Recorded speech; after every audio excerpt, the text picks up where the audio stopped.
প্রথমেই কিন্তু সাজুগুজু করতে করতে তোমাদের সামনে চলে এসেছি, তার কারণ আজকের যে লুকটা আমি করছিলাম এটা ছিল আমার অষ্টমীর রাতের লুক।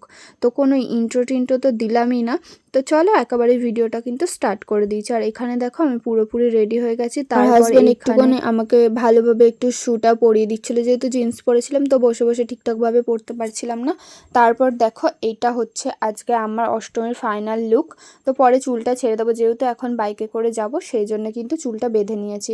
আর এখানে উনিও কিন্তু পুরোপুরি রেডি হয়ে গেছে। আর এটা ছিল আজকে আমার আজকে যাব আমরা কলকাতা, যেহেতু আগের দিন আমরা দত্তপুকুরের ঠাকুরগুলো দেখেছি আর সকালবেলাও বেরিয়ে কিন্তু দত্তপুকুরের ঠাকুরগুলো দেখেছি, সেই জন্য আজ যাব কলকাতার ঠাকুরগুলো দেখতে। তো প্রথমেই এসে কিন্তু দেখলাম যে গেট পড়ে গেছে আর চারিদিকে শুধু ভিড়টা দেখো, জাস্ট ভিড়ে ভিড়। তারপর আমার হাজব্যান্ডকে বললাম যে একটু ফোনটা নিতে, কিন্তু এমনভাবে নিয়েছে পুরো মুখটাই কালো লাগছে। তারপর দেখো মানে গেট উঠে গেছে, তারপরেও এত জ্যাম।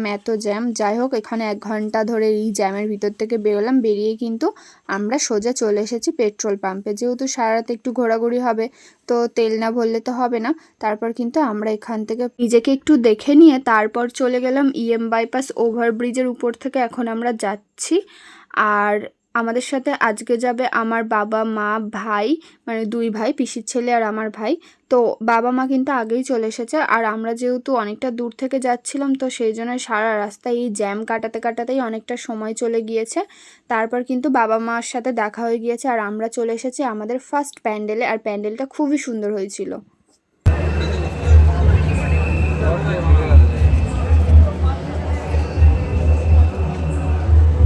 তার জন্য বলি আমার চশমাটা কেন খুঁজে পাচ্ছি না। ওই দেখ উপরে দেখ।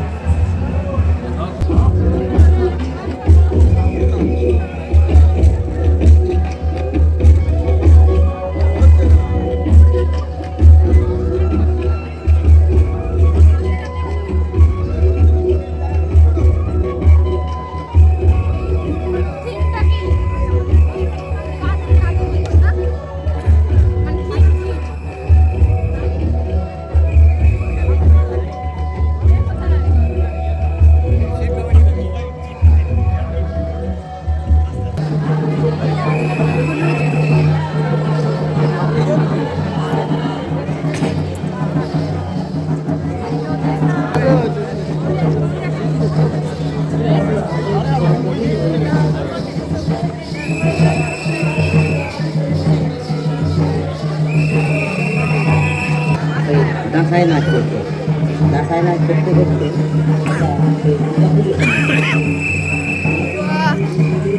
প্যান্ডেলটা তো খুবই সুন্দর হয়েছিল। তার আগে বলো যে হচ্ছে কি বাঁশির আওয়াজগুলো শুনতে কেমন লাগলো? আমার তো মানে ভিডিও এডিট করতে বসেও বিরক্ত লাগছে। তারপর মা এখানে কি বলছিল, আমার জুতো ছোট হয়ে গেছিলো আর অনলাইনে অর্ডার দিয়েছিলাম সেটা এখনও আসেনি, তো সেটা নিয়ে একটু গজগজ করছিল। তারপর কিন্তু আমরা চলে এসেছি নেক্সট প্যান্ডেলে। আর এইখানেও সেই লেভেলের ভিড়, মানে এত ভিড় আর এত লোকের গায়ের গন্ধ বগলের গন্ধ, জাস্ট এবং ফালতু একটা সিচুয়েশান ছিল এই জায়গাটাতে। তো চারিদিকে গন্ধময়। তো যা হোক করে কিন্তু ভিড় ঠেলতে আমরা একদম সামনের দিকে এগিয়ে যাচ্ছি। আর দেখো তারপর কিন্তু ভিতরে চলে এসেছে। আর উপরে না ঝাড়বাতিটা দেখো একটু লম্বা টাইপের, মানে সব জায়গায় ঝাড়বাতি যেরকম গোল করে এখানে দেখো মানে ঝাড়বাতিটা একটু লম্বা টাইপের করেছিল আর খুব সুন্দর দেখতে লাগছিল। আর ভিতরের ঝাড়বাতিটা কিন্তু আরও সুন্দর, আর এটা কিন্তু গোলই করেছিল। আর প্রত্যেক বছর না এই জায়গার ঝাড়বাতিটা জাস্ট ওয়াও করে। তো চলো তোমাদেরকে একটু ভালোভাবে ঝাড়বাতিটা দেখিয়ে দিলাম। আর ঠাকুরটাকে দেখো, ঠাকুরটাও কিন্তু খুবই সুন্দর হয়েছে। তারপর আমরা এই প্যান্ডেল থেকে এখন এরকম লোকের ঘামের গন্ধ শুকতে বেরিয়ে যাব। তারপর এই যে নেক্সট যে প্যান্ডেলটাতে এসেছি, তো আমি এই প্যান্ডেলের থিম কিছুই বুঝতে পারিনি, মানে মাথা মুন্ডু। প্রথমে দেখতে পেলে ওখানে রাবণের 10টা মাথা করেছিল, আর মাথা শুধু মাথাই, মুখের কোনো গঠন নেই, কিছু না। তারপরে এই যে ভিতরে বসেছিলাম আর আই থিঙ্ক ওই উপরে একটা রামচন্দ্রের মূর্তি করেছিল। আর এখানে ঠাকুরটা খুবই সুন্দর হয়েছিল। আর উপরে এগুলো কি দিয়ে করেছিল আমি বুঝতে পারিনি, কিন্তু উপরটাও ভালো লাগছিলো, কিন্তু এই রাবণের মাথাটা জাস্ট কিভাবে করেছে আর কেনই বা করেছে সেটা বুঝলাম না। তারপরে এই যে যেমন লাইন দিয়ে ঢুকতে হয়েছে তেমন লাইন দিয়ে এরকম বেরিয়ে জল পিপাসা পেয়ে গেছে।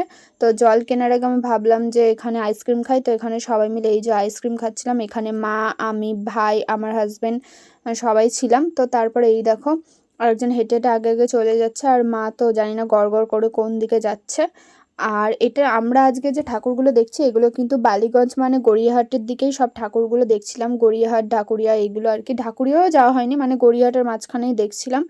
তো এইখানটাতে এই যে ঠাকুর দেখতে ঢুকে গেছে, আর এখানেই আমরা একটু ফাঁকা ফাঁকা পেয়েছিলাম, এখানে সবাই মিলে একটু ফটো টটো তুলেছিলাম। আর বাইরে যেহেতু একটু মেলা টাইপের বসেছিল, তো সেখানে কিন্তু এই যে কি বলে এটাকে, এই যে ঘোড়ে ডিস্কো বলি আমরা, তো এটা হচ্ছে কি ভাইরা চড়েছিল, আর ওই বাচ্চাটাও বলছিল চড়বে, তো ওকে আমার হাজব্যান্ড চড়িয়েছিল।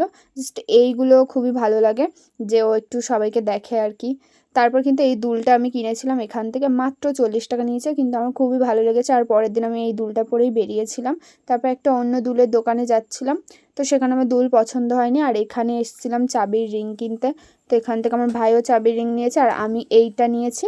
আর বাবা এখানে একটা ঝাঁপি কিনেছে, মা আর কি কিনতে বললো সেই জন্য আমি এটা নিয়েছি। আমার হাজব্যান্ডও একটা রিং নিয়েছে, আমার ভাইও একটা রিং নিয়েছে। তো আজকে বাবার সাথে এসেছি, তার জন্য দেখো বাবাই কিন্তু সবার আগে হেঁটে গড়গড়িয়ে যাচ্ছে, আর বাবার পিছন পিছন আমরা যাচ্ছিলাম। আর এই যে চলে এসেছি দেখতে দেখতে নেক্সট একটা প্যান্ডেলে। দেখো প্যান্ডেলটা কত সুন্দর করেছে, নিচ থেকে সবাই দেখছে, উপরেও কি সুন্দর, মানে ছাদের যে ব্যালকনি টাইপের হয় বনেদি বাড়িগুলোতে, তো ঠিক সেরকম করেছে, মানে একটু আদিবাড়ি টাইপের। আর দুর্গা ঠাকুরের মূর্তিটাও খুব সুন্দর হয়েছে, খুব সুন্দর, মানে প্রত্যেকটা মায়ের মুখ খুব সুন্দর। মা তো একই হয়, কিন্তু সব জায়গায় খুবই সুন্দর করেছে ঠাকুরগুলো। দেখো তোমাদের দেখে কেমন লাগছে অবশ্যই কিন্তু কমেন্ট করে জানিও। তারপর কিন্তু শুরু হয়ে গেছিলো বৃষ্টি, প্যান্ডেল থেকে বেরোতে বেরোতে দেখছি যে এরকম ঝিরিঝিরি বৃষ্টি পড়ছিল। তো তার জন্য এই ঠাকুরটাকে কিন্তু দূর থেকে একটু দেখে নিলাম, আর এখান থেকে প্রণাম করে নিলাম। আর বাবা কিন্তু কাছে গিয়ে ছবি তুলে তারপর প্রণাম করে এসেছে। তারপর কিন্তু চলে এসেছিলাম আবার নেক্সট একটা প্যান্ডেলে, আর এখানকার মাকেও একটু প্রণাম করে নিয়েছে। তারপর না আমরা অনেকক্ষণ বাইরে একটা জায়গায় ওয়েট করছিলাম, তার কারণ বাইরে অঝরে বৃষ্টি পড়ছিল। তারপর দেখো আমরা খেয়ে নিয়েছিলাম এখানে একটা কম্বো, চিলি চিকেন, মোমো আর ফ্রাইড রাইস। তারপর কিন্তু চলে এসেছে আবার একটা নেক্সট প্যান্ডেলে, আর এই প্যান্ডেলটাও খুবই সুন্দর হয়েছে। আর এই প্যান্ডেলটা কিসের ছিল আমি এখন ঠিকঠাক বুঝতেও পারছি না। তো চলো তোমরা একটু দেখো ভালোভাবে প্যান্ডেলটা।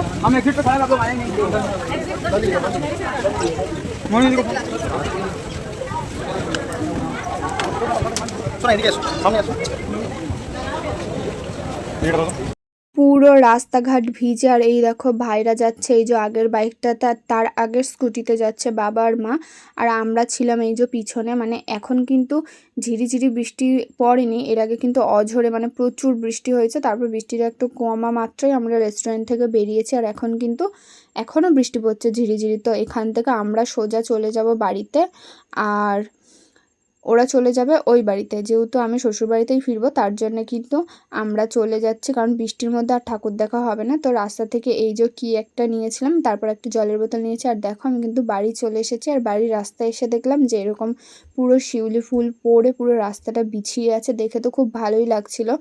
আর দুর্গাপুজো তো শিউলি ফুলের একটা ব্যাপার আলাদাই লাগে, তো শিউলি ফুলের গন্ধগুলোও বেশ ভালো লাগছিল।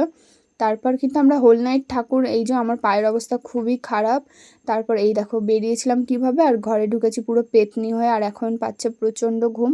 ঘর